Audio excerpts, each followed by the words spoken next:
কাণ্ডে ইতিমধ্যেই গ্রেপ্তার বনগাঁর প্রাক্তন চেয়ারম্যান জ্যোতিপ্রিয় ঘনিষ্ঠ শঙ্করাঢ্য। তারপরে ইডির তদন্তে উঠে এসেছে দুর্নীতির চূড়ামণি শঙ্করাঢ্য। রেশন দুর্নীতির বিপুল টাকা বিদেশে পাচারে গুরুত্বপূর্ণ ভূমিকা ছিল শঙ্করাঢ্য ওরফে ডাকুর।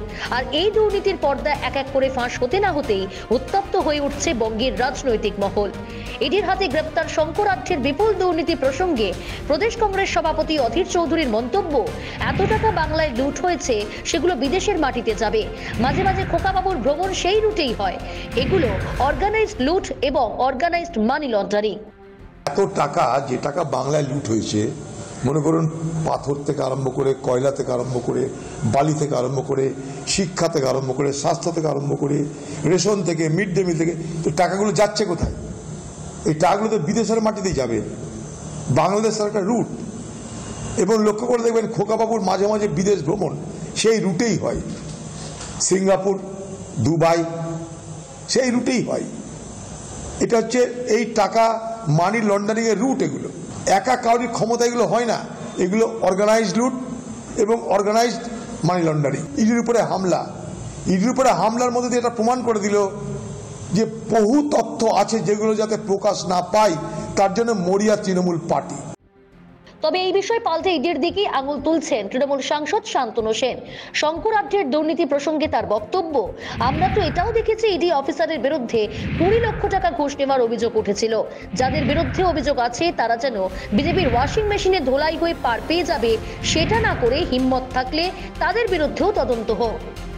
আমরা তো এটাও দেখেছি ইডি অফিসারদের বিরুদ্ধে 20 লক্ষ টাকার ঘুষ নেওয়ার অভিযোগ ইডি অফিসার হাতে নাতে ধরা পড়েছে। তো হয় দ্রুততার সাথে শেষ করা হোক, এবং পাশাপাশি আমরা চাই যাদের বিরুদ্ধে ভুরি ভুরি অভিযোগ আছে তারা শুধু বিজেপির ওয়াশিং মেশিনে ধোলাই হয়ে গেছে বলে তারা পার পেয়ে যাবে, এই জিনিসটা বন্ধ করে তাদের বিরুদ্ধেও যদি হিম্মত থাকে তদন্ত শুরু হোক। তবে বিষয় পাল্টা তৃণমূলের দিকেই আঙুল তুলছেন কংগ্রেস নেতা কৌস্তব বাগচি। তিনি বলেন, তৃণমূলের বহু নেতা এই ঘটনায় জড়িত, পাশাপাশি বিভিন্ন রাজনৈতিক দলের বড় বড় নেতারাও এর মধ্যে জড়িত। তদন্ত হোক।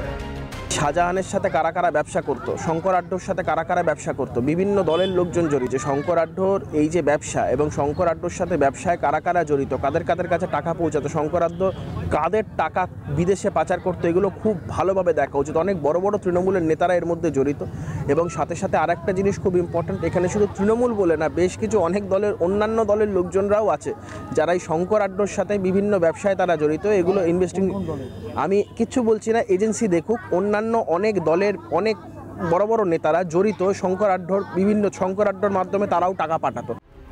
তবে প্রদেশ কংগ্রেস সভাপতি অধীর চৌধুরীর মতে, হাওয়ালার টাকা শুধু শঙ্করাঢ্যের নয়, শঙ্করাঢ্য আছে, বালু ভাই আছে, কাকাবাবু আছে, খোকাবাবু আছে, সব মিলিয়ে নোট যাচ্ছে।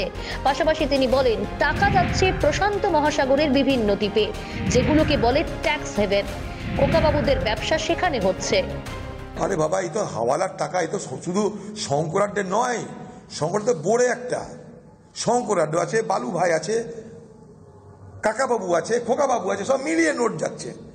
20,000 কোটি, হাজার হাজার কোটি টাকা স্রোত যাচ্ছে, প্রশান্ত মহাসাগরের বিভিন্ন আইল্যান্ডে যাচ্ছে।